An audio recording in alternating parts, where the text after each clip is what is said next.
Sveiki, šiandien mano tinklalaidėje prie kavos, prie pamokos turiu viešnią, Eriką Vitulskienę. Kaip tik dabar su Erika bandėm tartis, aš bandžiau pasakyti, kaip aš ją pristatysiu, sakė, pristatinėkit kaip norit, titulų nesidedu. Aš nesivaikau titulų, man esmė titulai. Aš kaip ir sakau, esmė žmoguje žmonės, viskas. Jeigu aš galiu būti žmogus, man tai yra pats didžiausias vertinimas. Ir jeigu žmogus man pasako, kad man labai patiko turėti tam, kad ir 10 minučių pokalbių prie kasos, prie kavos, dar kažkas, man tai yra didžiausias vertinimas. Taip, bet kuriuo atveju Erika yra mados namų įkūrėja, yra 2 vaikų mama, yra dėstytoja ir greičiausiai kalnas dar dalykų, ko mes nežinom. Arba žinom, bet, žodžiu, čia tokie 3 esminiai. Erika, jeigu reiktų 3 sugraduoti, 1, 2, 3, kas pirmas yra? Pagal prioritetus.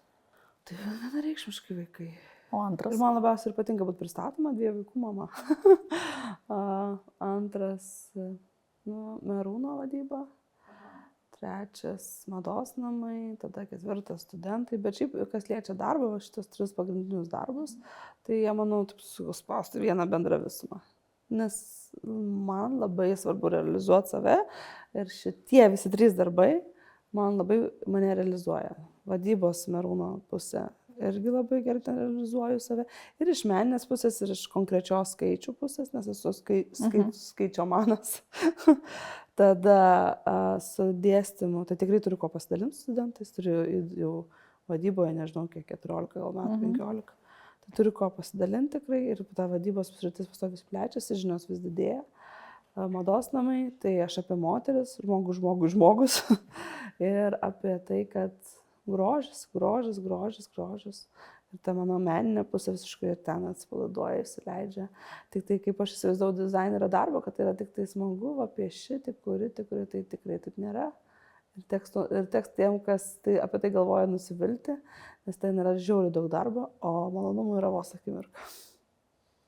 O gerai, žiauriai daug darbo, nes ten ko pardavimų reikia dar daryti, žinai, vadybos, ko ten yra. Iš visų pusių visko, nuo gamybos žinojimo, nuo audinių žinojimo išmanimo, nuo konstrukcijos išmanimo, siuvimo kokybės, nuo visokių socialinių tinklų, nuo elektroninių parduotuvių sutvarkymo, nuo darbuotojų bendradarbiavimo kartu ar ne personalo valdymo, nuo fotosesijų, nuo vizualo kūrimo, nuo psichologinių momentų. Normalus verslas, ar ne? Čia tik pakraipa kūrybinė, bet šiaip normaliai kaip visas verslo vystymas, žodžiu, čia visiškai taip. Ir čia to malonumo buvo labai mažai. Apsirengusi pati šiandien savo kurtais rūbais, ar ne?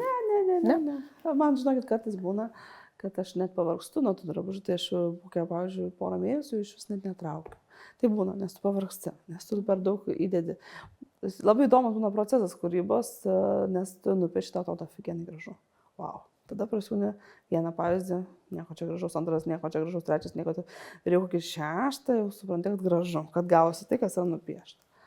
Ir tada jau dedi tada jau sudė masinę gamybą, tada jau dedi parduoti ir tau viskas nebegražu. Ir taip žiūri, galvoju, kokią aš nesąmonę sugebėjau sukurti. Ta prasme, o Dieve, Erika. Ir po to, matyti, turi biškį pailsėti nuo to drabužio, atsitraukti nuo jo, ir tada vėl tau būna gražus ir vėl viskas yra gerai, ir vėl tu suvedus ant jo, ir vėl tau gerai jį atiduoti kažkam, perleisti spintą. Bet būna toks lūžis, kur, o Dieve. Bet tai žiūrėk, vis tiek tada reikia kažkaip, ten tos parduoti rūbus, pristatyti, įstikėti. Tai tik su savim reikia susitarti. Jo, atsitraukiškai. Nes normalu ir nuovargis būna ir jau tą per daug iššipinėjus, per daug išgluminus, nes kiekvieną taigi sulelę, žinai, kiekvieną kampelį, žinai, kur kaip turėjo bus apdirbta, kaip kas, taigi viską, kaip vaiką, tikrai kaip vaikus pagimdai tas sukneles. Ir dabar jau yra atsiskyriau nuo drabužio aš, o pradžioje aš nemokėjau net atsiskirti nuo drabužio. Ir jeigu tarkim, nesako komplimento drabužiui, tai vadinasi, nesako komplimento man, arba pasako kažkokią kritiką drabužiui, tai kritika man. Įsivaizduojat, kaip būdavo, jau nesugebėjau atsiskirti. Ir tarkim, tu suvok, kad nėra tiesiog poreikio kelniam, dėl to žmogus jų ir neperka. O man buvo kaip pasaulio pabaiga. Tai labai svarbu atsiskirti nuo drabužio. Bet tai čia mes gal dažnai tapatinam save su darbais, ar ne? Save priimam pagal darbo sėkmę. Labai daug atiduodam, dėl to ir tapatinam, normalu, labai logiška. O 2 kolekcijos per metus būna? Būna 2. Tik 2. Šiaip kitos mados namus po 8. Tai jau 8 niekaip neištemčiau. Gerai, tai iš kur įkvėpimo dabar, pavyzdžiui, paskutinė kolekcija? Iš labai daug kur. Pavyzdžiui, prieš tai buvo kolekcija iš Måneskinų koncerto. Ta kolekcija susikūrė per 20 minučių po Måneskinų koncerto. Šita kolekcija yra apie tai, kad neliko elegancijos mūsų gyvenime. Tai... Tu prasme, sėdi ultra elegantiška dama priešais. Nebeliko aplinkoje. Sėdžiu kavinėje, dairausi, ką rengia žmonės, neliko elegancijos. Tai kolekcija iš elegantiško audinio, bet sportinio varianto.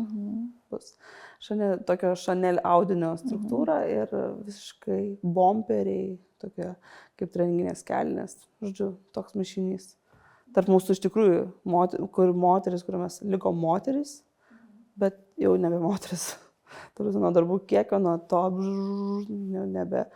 nebeliko aukštakulnių, nebeliko elegancijos eisenoje, liko chaotiškas vairavimas, reikimas prie vairo.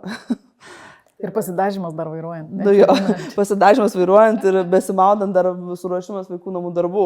Žinai, vonioje begulint dar sudarai grafiką, kas ką turi susiruošti. Čia dar būna kitas lyg, kai stovi duše ir matai skamba telefonas. Atsiliepia garsiakalbį. Ir pasilenkus.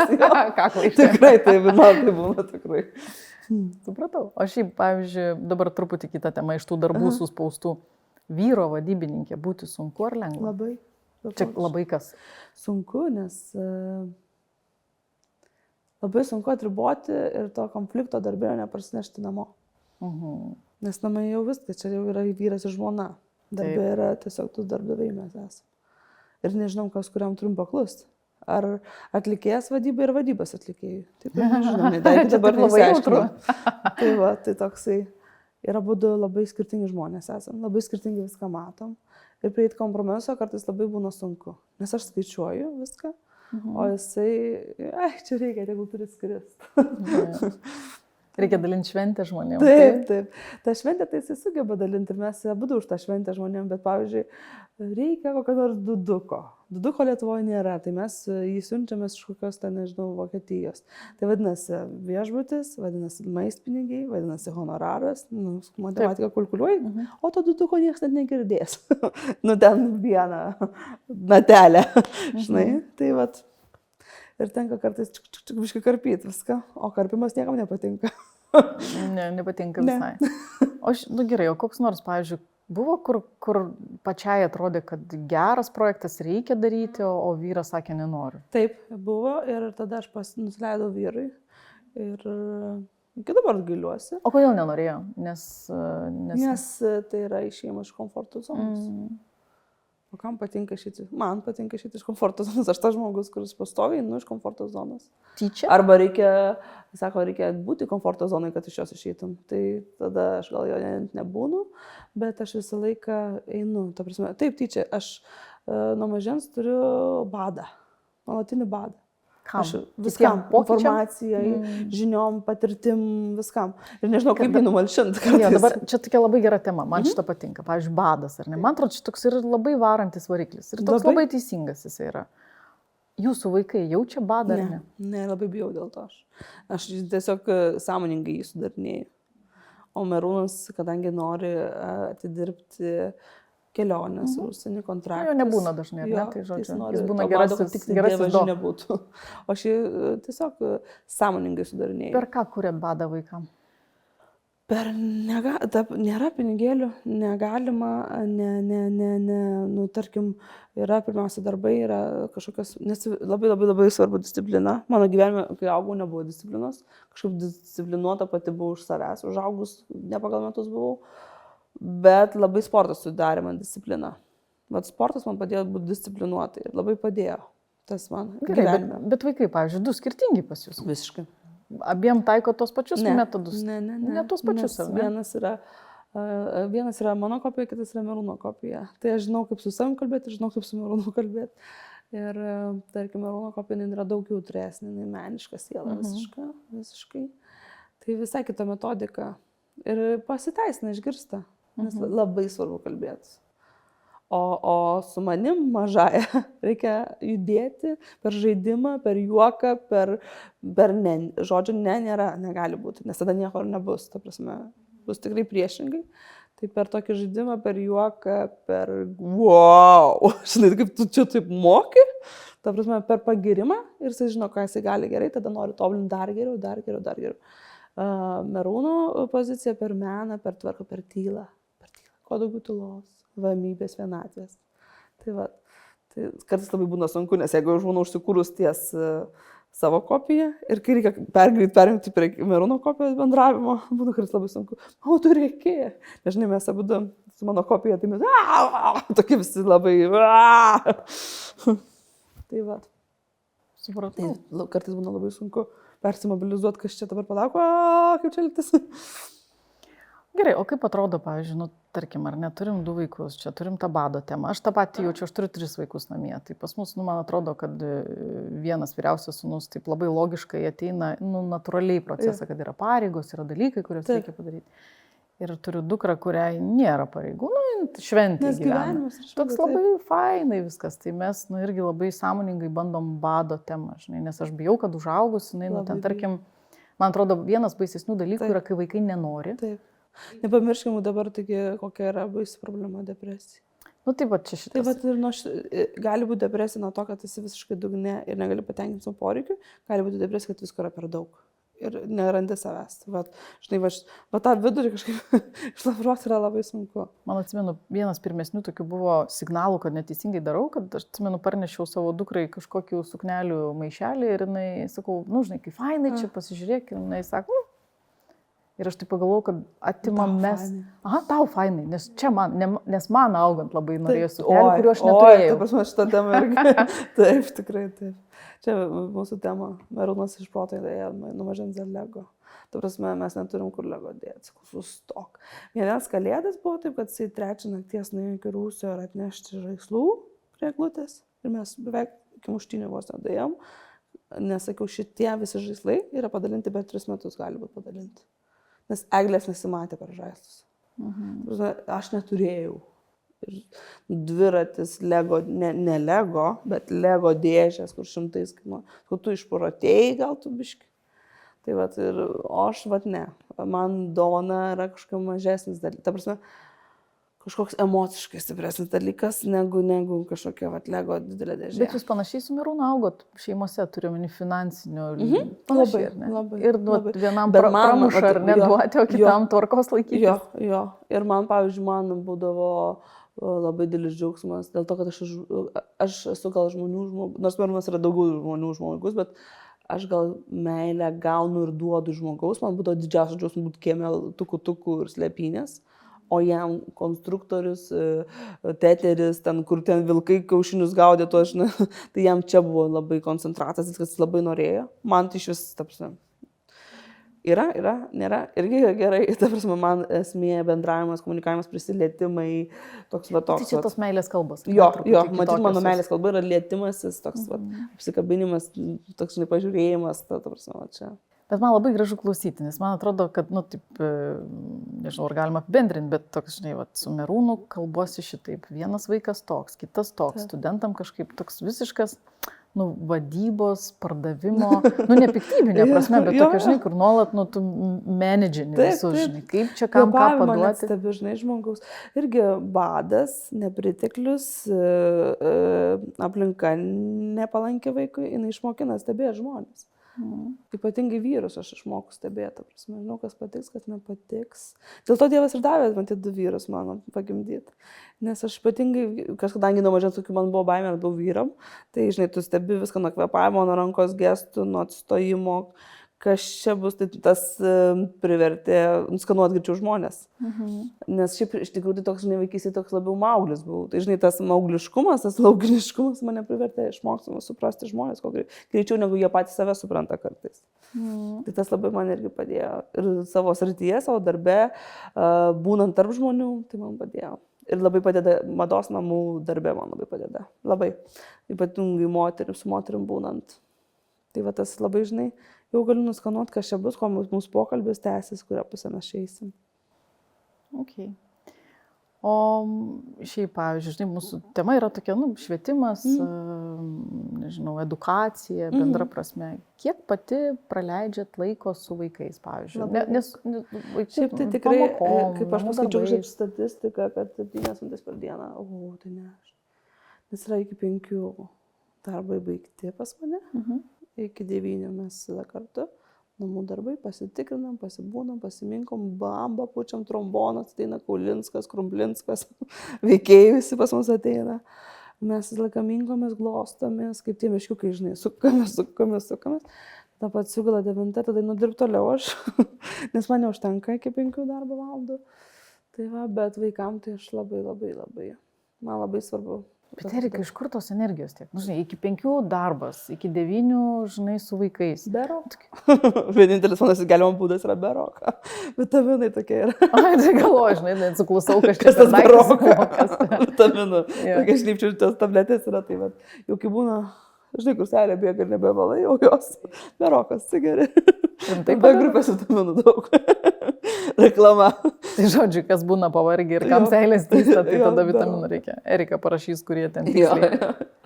Ne, šiaip tai būna, žinokit, tikrai būna, bet tai prasme, jeigu aš nesugebu būti su savo prioritetu, tai yra vaikai, tai vadinasi, reikia mažinti darbus. Viskas. Ir nenoriu ten mažinti, tai va, taip va. O kaip su studentai sekasi? Labai gerai, taip man labai patinka. Aš taip džiaugiuosi, kad mane įkalbėjo dirbti darbą. O kiek valandų per savaitę turi? Turiu 2 kartus, po kiek aš ten, po 4 valandas.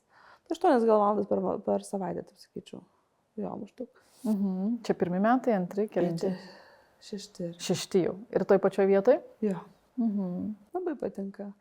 Kaip parduodat save, pavyzdžiui, turinį? Ką jie paima? Čia jūsų asmenybė visų pirma, jūsų žinias? Pirmiausia, kaip ir visą laiką, visur asmenybė. Kaip įeini, kaip pasisveikini, kokias taisyklės sudiriguoji, kaip pasakai, kas bus, ko tikėtis. Ir tikrai iš karto pasakau, kad lengva nebus. Ir nebūna? Ar tik gazdinat pradžią, žinau? Ne, nes man niekada nebuvo niekur lengva. Ta prasme. Man niekada ir nieko nebuvo lengva ir aš visą pasiruošdavau B, D, C, E, B, H planus. Čia tokie šachmatininkai, taip? Žaidžia šachmatais? Ne. Bet ir supranti, ir dar vadybos sritis apie viską, psichologiją, apskaitą, teisę, apie viską, apie meną, apie viską ir apie nieką. Tu šiaip realiai negali pasakyti, kad tu tikrai kažką gerai moki ir realiai tu daug ką labai žinai ir moki. Ta prasme, tai žinai, kaip tu turi savo smegenį nepastoji krauti viskuom. Turi teliką žiūrėti, oro žiūrėti, ta prasme, kas vyksta aplinkoje. Tu viskame turi visur turėti kompetencijos, kažkokią nuomonę. Negali būti be nuomonės. Ta prasme, aš studentams sakau, vadybininkas žino viską. Viską. Bet kokį klausimą žino. Kaip surinksi informaciją, kokiu greičiu, kokiais kanalais susirinksi tiksliai gerą informaciją, tavo problemos, bet tu žinai viską. Bet tai pas jų šeimoje taip labai skirtingai, ar ne? Erika tokia apie viską daug visur, visos toks viskas sukosi, Merūnas, gan tiksli tokia linija yra. Gan tiksli, labai meniškas, labai laisvas. Matai, Dievas ir suvedė, nes jeigu man suvestų analogiškai mane žmogų, mes tikriausiai išprotėtume nuo darbo kiekio, norų ir bėgimo tempo. O jisai toks sėslus, ramus, jisai gyvenimas džiaugsmas, gyventi, mylėti, žmonės geri. Ta prasme, tai matyt, turi duoda tą atsvarą. Šiaip, kaip asmenybė mane sušildė tik Merūnas. Kad aš sugebu skleisti gėrį, meilę, šilumą žmonėms, kitiems tai tik Merūnas išmokino. Tai vienas aš šiaip tai tokie labai konkreti žmonės dažnai labai manęs gąstat. Bet, gerai, čia taip, žinai, nežinau, ar čia prieš kameras klaus, bet nebūna, kad vargina? Ta prasme, čia, žinai, tokie 2 skirtingi žmonės. Vienas toks, žinai. Jo, tikrai pradžiojo santykių, bet kokius 3, kokius 4 metus, kaip lėtai. Kaip gali. Ta prasme, mano mama man sakydavo, kad sakys, tu flėgma. Tai kas tada Merūnas, jeigu aš flėgma? Ta prasme, aš galvoju, dieve mano, kaip įmanoma taip lėtai. Arba, pavyzdžiui, galvoju apie kažką, filosofuoti 5 valandas, tą vieną sakinį išfilosofuoti. Aš ir galiu, bet ta prasme neįdomu, viskas, negaiškim tų 3 minučių, kur nereikia gaišti. Tai buvo pradžioje, dabar jau viskas. Ta prasme, mes 2 skirtingi asmenybės, 2 skirtingi siekiai, 2 skirtingi darbai, kaip parkrentam, pakeliam vienas kitą už plaukų, pasitraukiam, bet ta prasme, mes komanda tikrai kartu gera, bet ta prasme, Pakeliam, kada reikia, bet viskas. Vėl du asmenybės, nes jisai mėgsta ten vieną dalyką, ten pažiūrėjom žvejybą yra.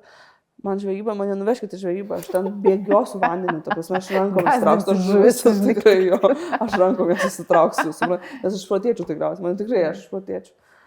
Tai va, tai, nu, mes... Tai laisvalaikį ne visą leidžiat kartu. Nu, yra kur vietos, Erikos. Dažnai mes, iš vis, mes kelionės, pavyzdžiui, kartu būnam, tai žmonės sako, aš nesvartu, jūs vienodai čia kelionė buvo. Nes jiems vienas rakursas labai patinka, koks nors ten kelionė. Aš ten kitas rakursas, ten, pavyzdžiui, aš mėgstu ten, tarkim, šokti. Mano atsipalaidavimo būdai yra šokis ir muitai. Nu, dar baseiną, nes negali pasimti telefono baseiną. Nes šiaip tai, jeigu gali telefoną pasimti, vadinasi, pusę dirbsiu, pusę darysiu. Tai va, tai Merūnui sportas iš vis nepatinka. Aišku, yra buvęs, jisai per kančią, man ten, tarkim, skautėti, eisim žygį. Nu, einam. Tik tai vidury žygio sužinojo, kad eisim 24 kilus. Ir sakėm, aš ten daugiau niekur niekada. Tai va, nu aš priversta ten, tarkim, klausyti operų. Nu, aš tikrai esu priversta. O kur, Erika, yra tie sąlyčio tokie taškai, žinai? Nu, pavyzdžiui, šiaip labai skirtingi Vertybės. Ištikimybė, pasitikėjimas vienas, kad vaikai, meilė, santykis atviras. Mes labai geri draugai, ir sakau, mes geri, aš turiu kunigą, meilužį, turiu, nežinau, partnerį darbo, nu viskas viename žmoguje, visiškai. Ir dažnai, galim būti visiškai pilnai atskiri kaip asmenybės, ir visiškai galim kartu santarviai, taikoje ramybėje būti kartu. Ir pas mus, pavyzdžiui, namuose nėra, kad mes ten tik tvarkingai gyvenam, nes labai dažnai taip aš įsivaizduoju žmonės. Kad mes labai labai tvarkingi, tokie dažnai, ne, mes ir pasidaužom indais ir viskom, ta prasme, mūsų vaikai tai mato tikrai viską, realų gyvenimą, tėvai kaip dirba įsitempę, nes jie, tai, mes neturėjome auklio esą. Tai jie matė ir darbą kartu ir mato, kaip mes minkomės, kaip tie meškiukai visi ir kaip mes gaminam vienas kitam valgį, kaip mes darom staigmenas, kaip mes pykstamės irgi. Ir jis man sako, mama, nesipykit. Atsakau, mes diskutuojam, tai nediskutuokit. Žinai, nes mes diskutuojam. Nes mes iš tikrųjų diskutuojam labai aršiai, nes labai vienas, kai tikim savo idėjom. Tai žinai, būnam, užgarsėjam. Jo, užgarsėjam. Ir žinai sako, tai Merūnas jau čiukai uždėkė, tai jau tada užsiplyšta. Ne Merūnas uždėkė, kad užsiplyšta. Aš irgi turiu balselį, kai reikia išsitraukiu. Okay. O šiaip, pavyzdžiui, palaikot, nu, ten, tarkim, jeigu grįžtume prie mūsų temos švietėjiškos, palaikot ryšius su, pavyzdžiui, vaikų mokytojais? Labai. Mes praeitais metais tai iš Merūnos 2 savaitės, man rodos, ir aš 2 savaitės prasidėjau mokyklos suolę. Kodėl? Nu, mes tiesiog stebėjom darbą, savo vaikų, turėjom tokių problemų truputėlį, tai stebėjom. Bet stebėjot vaikų darbą ar mokytojo darbą? Viską. Bet mokytojai neprieštaravo. Ai, kartu. Kažkaip ir labai džiaugiuosi, kad ir mokykla sutiko, ir kad mokytojas sutiko. Nežinai, kokia mokytoja norėtų, kad tėvai sėdėtų kaliniuose. Tikrai nenorėtų.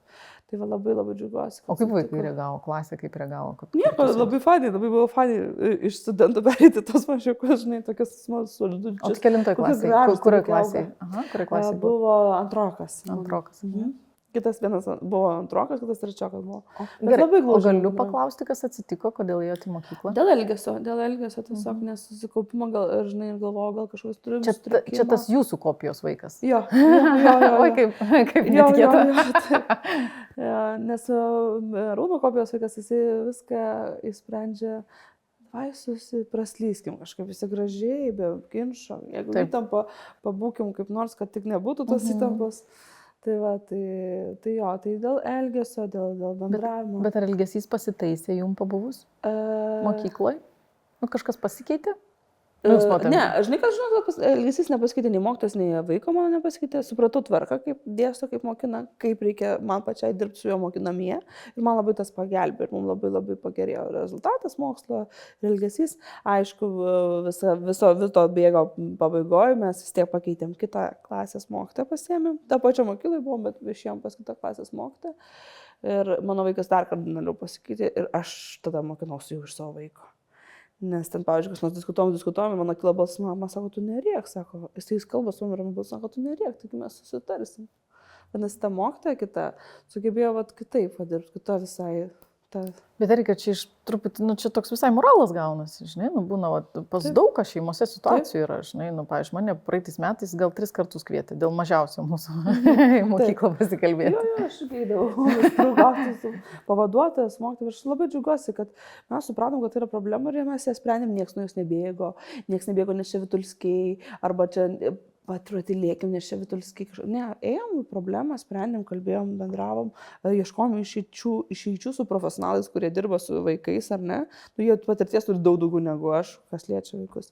Bet čia toks patarimas ir tėvams, nu, žinot, būna dažnai, kad būna konfliktas, tėvai pabijo gal nueiti. Nu, arba toks, kaltas mokytas. Arba kaltas mokytas. Labai dažnai girdžiu iš mamų. Ar nenori ten, nu, tarsi, nenori iš vis dalyvauti, žinai, čia kažkaip išsispręs, išsidėlios. Ir čia toks vienas ir kaip ir toks labai aiškus pavyzdys, žinai, kai gali nepabijoti ir nueiti.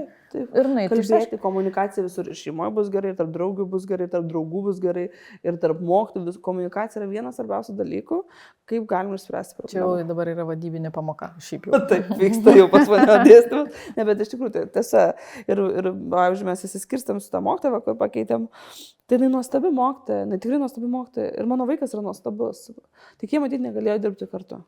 Ir ta mokytoja toliau tobulai dirba su kitais vaikais. Mano vaikas tobulai rado santykius su kita mokytoja. Ir normalu, mes taigi... Ir mes suaugę gyvenime nepatinka žmogus, mes atsitraukiam ir ate, ne? Vaikas neturi šansų pats sakyti, man nepatinka, aš išeinu, žinai. Tai tu turi suvokti, kas čia vyksta ir kad reikia tą vaiką patraukti iš tos aplinkos, jeigu jis jaučia diskomfortą.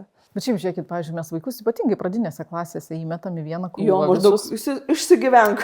Jo, išsigyvenk. Bet iš kitos pusės dar ir, nu, aš taip šiaip mėgstu sakyti, kad mes labai nesąžiningi pradinių klasių mokytojų atžvilgių. Labai. Dėl to, kad mes paduodam tam mokytojui vienam 30 vaikų, kurie yra nauji irgi tokiam. Uždarom duris, prieš tai dar paplekšnojam per petį ir sakom sėkmės, žinai, po 4 metų. O jeigu kas ne taip, tai aš parašysiu direktoriui raštą. Taip, po 4 metų norim tokių, fainų vaikų, čia kažkaip susidėliok ten. Kažkas sugalvo gerai, gero su jais. Taip, tikrai nesąžiningai. Ir visiškai, kas liečia švietimo, negali būti 24 klasėje vienam žmogui vaikai. Nu, negali. Tuo labiau, kad dabar šitie vaikai, jie ilgai nekoncentruoja dėmesio nuo skrolinimų visokių socialinių tinklų. Negali būti vienas. Aš žinau, kad pedagogų trūksta, žinau, kad... Bet o ką daryti? Nu, žiūrėkit, jeigu tai paprastai paimi, ten yra mokytojų skaičius, yra jų atlyginimai, sako, ten, lozunginiai sakiniai, kelkim 2.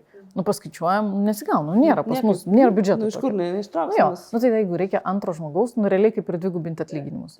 Tai jeigu nėra atlyginimam pinigų, antro žmogaus... Aš manau, truputėlį mes turėtume, kaip valdžia čia turėtų dėlioti prioritetus. O galim tėvus bandyti traukinėti? Ar visi užsiėmė ir nėra kam čia ir kaip čia? Aš manau, kad tėvus tiesiog būtinai traukinėti ir žiūrėti jų lankstumą, kiek jie į tai linksta. Tai yra labai būtina, komunikacija labai yra būtina, susirinkimai yra būtini ar ne, bet klasės darbo tėvai neatstovės, kad ir kaip bebūtų, kad ir kaip po mokyklos tėvai netliks neįmanoma, tiesiog nei fiziškai ir vaikų smegenys jau pavargę po visos dienos, bet kad kitą žmogų, tarkim, asistentą vis kiekviena klasė, ko turėtų, tai būtų ypatingai geras dalykas, nes tikrai tie vaikučiai dabar kitokie, jiem dėmesys greitai nukrypsta, antras dalykas, jie labai empatiški, nori šilumos, meilės. Bet tada sėdėjau tojose klasėse, kaip jie eina, kaip jie kalbėti, kaip jie bando paliesti tave, kaip man smagu, aš negaliu, kaip jie bando, bet draugauja su tave. O ką tu čia turi atsinešti? Bet dabar daug drąsesni vaikai, ne? Taip, čia ne mūsų karta, kur mes... Man tai aš mokykloje dirbau daug metų visai, tai man būdavo keista, kaip pradžio keista, būdavo ateini ir sakai, o koks jūsų gražus Jonas, žinai, aš taip, oi, tu savo čia dabar, tai pavyzdžiui, aš būčiau atėjęs, žinai, ir sakys, koks gražus, neišdrįstų. Niekaip, tu prasme, 12, kai nepakeli mokyklą, pro kalidorium praeini. Bet Erika, jeigu reiktų duoti patarimą mokytojams, koks būtų pagrindinis patarimas? Pavyzdžiui, sėdėjot klasėje, turit pati 2 vaikus. Nežinau, turėti, jeigu sveikatos, miegot gerai. Vienareikšmiškai. Tai buvo grupės vitaminai. Jo, buvo grupės vitaminai. Daug mokytojų dienos proga, neaiškit, beroką mokytojų. Jokių ten šokoladų. Taip, ne jokių ten gėlių, kurios vysta ir vargsta ten jos tose kibiruose, o tiesiog, neaiškit, beroką. Tai man, žinokit, tikrai tik tai įsimiegoti ir kuo didesnis. Ir šiaip galėtų, pavyzdžiui, mokykla kokius. Aišku, čia aš nusišneku ir svajoju, bet svajoti reikia, nes svajonės pildosi. Tai, pavyzdžiui, kokia psichologo konsultacija. tarkim, į mėnesį kartą skirti, ne, pasikalbėti su mokytoju, su psichologu, nes jinai tikrai pavargsta. Kiekvienas nori dėmesio, tas vaikas, kiekvienas turi tokių poreikių ir visus juos atliepti, dar išmokyti kažko, nu, sorry. O galėtume pati būti mokytoja? Aš galvoju apie tai, ar aš galėčiau būti mokytoja? Ne, žinokit. Kodėl? Va, su studentais, matai, mes žinom visą, ką norim, mes įsiaiškinam labai Tai ten visai kita tema. Taip. O va, su čia būtų labai, aš tokia dar labai norėčiau skirti individualau. Aš ir dirbu su vaikų stovykloje, su vaikais, nes, žodžiu, dirbau, nučiažęs stogelis ir supratau, kad reikia visiškai kardinaliai keisti man aplinką ir kada buvo darbą. Čia studentai. Kokius 6 metus gal. Ai, tai ne taip senai. Ne, gal ne, prieš 6 daugiau gal net. Tai, žodžiu, ir tada viską mečiau, 3 mėnesių viską sustabdžiau, viską, ką dariau. Tik Merūno vadybos ne, bet šiaip tai viską sustabdžiau ir išvažiavau dirbti vaikų stovyklą. Vasarai laiko sudariau Ignalinoje, tokioj saloj, drėgnoj, šaltoj ir dirbau su vaikais nuo 7 iki 18 metų. Nu, buvo viena geriausių patirčių. Ai, ne? Ir gavau ir vyresnių būrių, ir mažesnių būrių, nu, ta prasme, buvo labai smagu. Tikrai, ta prasme, aš dar labiau... Kažkaip jaučiu, kad ir jiem buvo fainai. Ką? Kažkaip jaučiu, kad ir jiem turėjo būti fainai. Nu, žinokit, aš nežinau, aš visus galėčiau suvalgyti, suryti ir vežtis namo. Pusę jų tikrai, žinau, su mielu noriu vežtis namo, tikrai. Ir kaip tėvai, ta prasme, nenoriu čia stumti, nes visi mes tėvai skirtingi, mes duodam visko, ką galim, bet kiek tėvai visko finansais užkišę vaikus nuo planšečių, geriausių batų, kėdų, Jordanai ir la. Ir kaip kokie jie vieniši tie vaikai. Tai ką patarti tėvam? Minkytis, kaip tie meškiukam valoj. Minkytis, liestis, bučiuotis, kalbėtis, sakyt gražius žodžius. Taip atrodo paprasta, ne? Bet iš tikrųjų nepaprasta. Labai nepaprasta. Labai. Ir matai, nu, pavyzdžiui, mažų vaikų, kurie yra negavę dėmesio ir iki didelių vaikų. Matai, kaip baisu yra. Ir jie tokie uždari, kitokie. Jūs su tėvais darėt taip? Minkėtės, meškiukais žaidėte? Dėl to, vat, ir dabar buvo sunku pabučiuoti tėvus. O mano vaikai drąsiai. Jie, pavyzdžiui, stovi, ten, tarkim, kasoj stovi, tyliai žiūri, jūs. Galvo, ką jis ten gal, žiūri, moteris stovi. Ta moteris nuleido akis, taip jį pažiūrėjo, taip, o kokia jūs graži. Ta moteris, aišku, šrauda visą, nes po to, kad mes lietuvės juk nemokam priimti komplimentų. Bet kokia jūs graži. Geras, fain. Nu, taip, graži, teisinga. Drąsi aplinka, žinai, drąsi grožiui, o ne drąsi, žinai, ten mesti ką nors kažką. Žinai, nesvarbu, kokia profesija dirbs, ką jie darys, tik svarbiausia, kad jie būtų geri žmonės, man tiek užteks. O ir kai jaučiatės laiminga? Labai. Labai jau Dievas mane ten apdaunojo tokį su visu grėtinėlė dar uogą ant torto, žinai. Kažkaip, žinai, visą galvoju, bliam, kaip būtų faina turėti porytę, tarkim, mergaitę ir berniuką. Aš apie mergaitę svajoju, aš nesau, kad čia mano tos svajonės jau palaidotos, dar ne, bet mergaitės, žinai, visai kitas santykis yra motinos ir mergaitės, visai kiti reikalai. Bet apdaunota labai esu stipriai, tikrai. 3 vyrų karalienės jaučiuosi visiškai. Ir šiaip, pavyzdžiui, čia grįžom penktadienį, tipo vakaronė mūsų penktadienis būna. Tai filmas penktadienį jau, kas ten eina beina, tada popkornai, žinai. Nu tai vakarojom, tos atsinešėm, o aš vakarojimas 9 val. Jau, nes aš jam leidžiu penktadienį būti iki 10, nemiegoti. Aš jau 9, mano kitė viena lūžta. Ir žiūriu, Herkus greit, pašoko tik nuo lovos, nešė savo pagalbę, pakišau. Taigi, jūs nubėgo kaldaryti užklo, tu man pagulėk, mes pažiūrėsim. Tavęs, nu, karalienė, ar ne karalienė, nu, awesome, tiesiog, kad va, taip, sąmoningai vaikas suvoktų. Arba, pavyzdžiui, ateinu, grįžtu iš parduotuvės, nešu tašes ir jie griebė nešti. Nu, man, žinokit, va, čia yra labai tokie dalykai esminiai, vyriški. Mes turim dar pirštuko garbės žodį, kad aš vis laiką sakau vaikam, kad vyras yra vertas tiek, kiek jo pažadu. Jeigu pažadu nieko nevertas, tai ir vyras nieko nevertas. Apie tai labai daug kalbam. Tai pirštuko garbės žodis iš karto, kad tikrai padarysiu. Padaro. Tu labai galvok, aš neki, nes tu negali taip mėtyti pirštuko garbės žodžių. Tu sakau, turi labai gerai pagalvoti, ar tu gyvenisi ar ne. Ir ar pasiryžęs viską padaryti gyventi.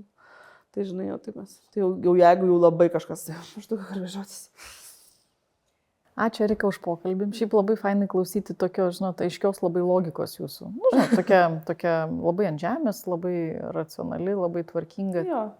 Ir aš labai irgi taip mėgstu, kad būtų tvarka visur. Ta prasme, aš nežinau, iš kur pas man tas toks poreikis, tos tvarkos ir tas badas, nežinau. Bet jo, aš mėgstu labai aiškumą, konkretumą ir tą paraštelio garbės žodį labai mėgstu. Jeigu pasakiau pažadu, viskas bus padaryta.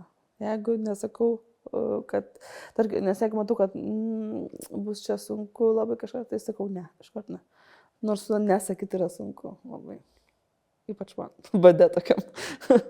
Na, žodžiu, ačiū Jums labai už viską, ką jau čia prisakiau.